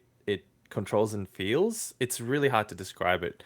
Comparing it to, say, Diablo 3. Diablo 3 just feels more snappy, and there's something. It's almost as if the calculations or something are done server side. I don't know. It's I'm making that up, but it's something that didn't feel quite right. But what was really cool is that you could use WASD to move your character instead of clicking and pointing. So if you were playing something with a character like the rogue kind of character that's long range, it was actually kind of cool. It was a really cool control scheme, and I enjoyed it. The only thing that it was let down a little bit by, other than the way the game felt, is the graphics didn't have a lot of options, because I guess it's still whatever the max resolutions would be for phones. Yeah. So I couldn't do native graphics for my PC, for example. okay. It wouldn't go that high. I couldn't see the option anyway. So there's a few things like that where you're like, okay, clearly it's not a proper PC game. Well, it But wasn't I find originally that planned for bizarre. PCs. I know, but I still find that kind of bizarre that they would port this, and then a company as big as this, in my opinion, do a half-assed job putting it on PC, where they don't even have like native resolutions for a lot of computers. Well, if they find the player base on PC increases, they'll add Keep improvements to working on that it, stuff. So I mean, Blizzard always does that. The thing for me, if it wasn't such a busy week, I actually would have talked about this as a standalone thing, but we had the Assassin's Creed kind of little, I think it was 15th anniversary thing this week, and those Valhalla updates, like the fact that the Discovery tool, which is awesome, that's like the educational mode of the previous 3 games. The fact that they've put a free version out now that anyone can download and has a completely separate achievement list as well, which is fun, is really cool. I think that's great, because that means that basically any school can, that has access to that stuff can basically just get Discovery tool for free. And it's interesting they're adding like a roguelite mode to Valhalla. I think that is actually the way they're positioning it, I think sounds pretty cool. And the last thing that wasn't in 1 min, but it's connected to it, is they're also said, but by the end of the year, they'll release like the last piece of story, a free update, last piece of Ava's story, which is really cool, because there is certain story beats that you didn't know how it had happened. Like you didn't know how things came to be, basically, Valhalla. And it makes sense that this might actually explain why things are the way they are in like the modern day part of Valhalla. So you're really excited about those updates. But the big thing that you didn't write anywhere, which I was surprised about, is because my big takeaway with the Celebration live stream was that they announced another live stream in September where they're going to talk about the future of Assassin's Creed, which I was like, ooh, we should do this live for Switch. That will likely be where they announce Assassin's Creed Rift or whatever the final Infinite name is. or whatever. No, so Rift is the more traditional. Oh, so they're still game going to do a traditional one. that is starring Basim from Valhalla, and he's a very important character in that game. Okay. But basically, that is almost, it's by all accounts like a bit of a return to the classic model of Assassin's Creed. So it's likely, because that was rumored originally to be a big expansion for Valhalla, but then they split it off to its own game. Again, these are all like reportedly stuff. Yeah. But the indications are that that'll be something that releases at the end of this year. And obviously Infinity. Infinity. Infinity is the live right. service platform thingy. So are you gonna play that? Are you gonna play that? 100% I'll try it. Okay.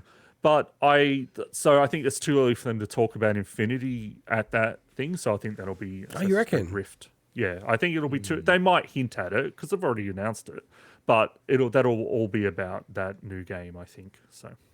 Oh man, I see. I thought they would definitely need to get Infinity out there by like next year. So well, they might do, but the fact is they've got another new game to release before then, so that's why I think they'll have to focus on that one first. Do you? You know what I find? I find Overwatch 2 being free to play with no loot boxes really interesting, because here's Microsoft spending $1 trillion on Activision Blizzard, and then one of the biggest parts of the entire Activision Blizzard franchise of games that they have doesn't even have loot boxes. There's obviously another way to make money. No, right? well, yeah. So it has a battle pass and seasons and stuff.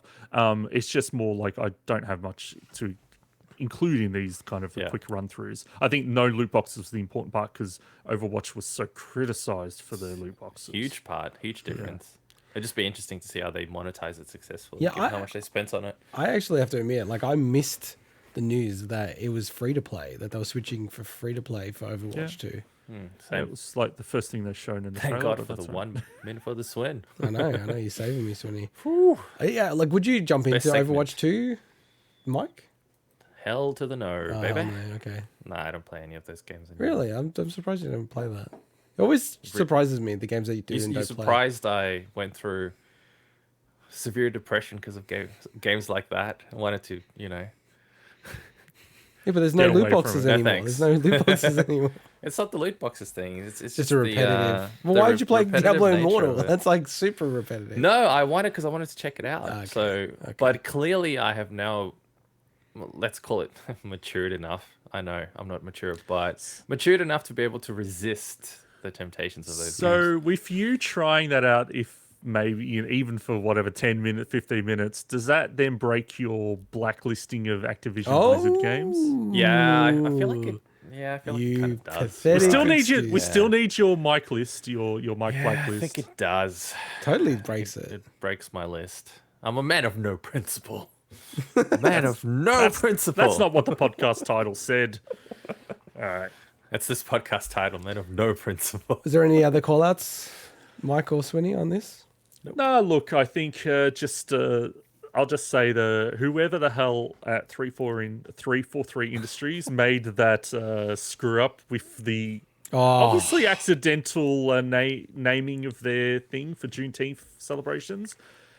What a pie in the face that is. That is such I think that's a nice way. That's a nice way to put it. I'm pretty sure it's accidental. Well, of course it's accidental, man. But it is something where you're like, how did that happen? Like, because all the ships and stuff are named after animals, right? Is that? But yeah, we should explain. So they have like trying to go just to the facts. So Juneteenth is, a U.S. national holiday, which is about the emancipation of African Americans, right? So the sensitivity is about that. And Halo Infinite, all of their internal tools are named after animals, I believe. And even their ships and stuff. Very unfortunately, it slipped through that one of the pallets kept the internal name, which was bonobo, which is a type of monkey. And they actually legitimately had it as here's a Juneteenth celebration palette. It's like, Jesus. It's like, I can imagine the team discovering it and just being like, oh man, fuck. Yeah, they would have gone, how to fix it, turn it off, do whatever, rename it now. Oh, it's going to take 3 days. Yeah, you're Fuck right. that, just fucking write it in the database right now. No, of course there's no chance. Because I mean, to put more context for people like me who aren't huge into Halo, I know that there's a vehicle called the Warthog, which again is another animal, and the Pelican is the flying one, which again is another animal. So I assume all their vehicles are named after animals and stuff, right? So yeah, but Ghost is not an animal, but no, but this is an internal tool. So the internal tool itself was called Bonobo. Right. So, which is normal to have weird names internally. You just that normally doesn't translate out. And especially with the sensitivities and everything. It's like, oh my God, this game, because they really didn't talk about Halo at any of the Xbox events. It's kind of like dying. And then this is like the only news about Halo Infinite that really is like kind of, stood out apart from the co-op coming, in August. So I don't have any more call-outs, but I have a prediction for next week. Ooh, One min for the swin. Okay. I predict that next week will be the week that I fail. I'm just putting it out there. Well, you almost failed this week. I know. I reckon next week's going to happen. You want to fail. I reckon it's going to fail. You want to get through it. Yeah. All right, let's go to the outro. There's nothing in the schedule again, Swinny. I will be talking about Fire Emblem Warriors 3 Hopes because that is coming out in full. But outside of that, I don't know what's happening. I might give. Wait, Tism? Wait, what? They're back together, right? So yeah, to sue us. Yeah, so anyone doesn't. They might sue us. We don't. Anyone doesn't know there is a parody. There's an Australian musical group that were popular in the 90s called Tism, which stands for This Is Serious Mum. Yes. Which is formed of all teachers, pretty much. Yeah. And awesome. They are responsible for the lovely intro song that we kind of like stole. Parody of a parody band. Yes. Well, look, I wouldn't call them parody band. I mean, they're just satire, but they're not a parody band. Tism have a lot of great songs. Yeah, they've got good songs. Yeah, but the reason why Mike mentioned is that they're actually playing like their first live show in like 20 years or something, aren't they? Can we go? When? Yes, when? 20 years. Yeah. When is it exactly? Do you even know a single Tism song, Mike? No, I don't. But you don't even know what the song is based on the intro to the show. Yes, I do. It's the footy one. But I just feel like now that we've talked about it, especially, it'd be kind of cool to go see them. You know, it's funny. Their song "He'll Never Be an Old Man River" is like I love that song, but I listen to it now and I'm like, that song could never come out today. It is so bad. What is it? It is so bad. Even the name of the members. It's songs that goes, "I'm on the drugs, I'm on the drugs." Kill River they Phoenix. Did that. Holy shit, that's awesome. Yeah. I like the Shane Warne song that they did, obviously, like in the current circumstances. Greg the Stop Sign is an absolute banger. And I don't even know if I should say the name of the lead singer of the band. Ron. No, do not say that. Leader of the National Socialist Party, Barassi. It's like, what? Yes. Like, there's so much stuff that band did that would not fly today. Yes. Crazy. The only thing I can think of otherwise for next week is Redout 2 is out. So I might actually check that game out. So that's like the F-Zero Wipeout style racer that I had my eye on. So yeah. Outside of that, I haven't actually mentioned this. I did order Monster Hunter Rise Sunbreak. Nice. So we'll be playing it. I figured out a bit of a Mike level scam on how to get it without paying crazy amount of money for it. So should work out to be about, I don't know, $20, $30 for the DLC, which I think is acceptable. The thing is with the Monster Hunter DLC, it's like a full game. Like almost. It's like about 2/3 of the base games normally. So and the only other thing is Amori, so we covered that as part of like a Nintendo Indie presentation, that like crazy kind of like psychological Japanese JRPG style game dropped on Game Pass, surprise, and Xbox today. So let's do a review next week of Shredder's Revenge. Yeah, because we should play it. Yeah, because it's not very long. So look, Joe, at this, if you're listening, the show's full. The show's full next week already. This is our behind the scenes writing of the show. It is normally banter after the show, so let's just... All right, I think I just snorted. All right, with that, we say bye-bye. See ya. Right, see ya.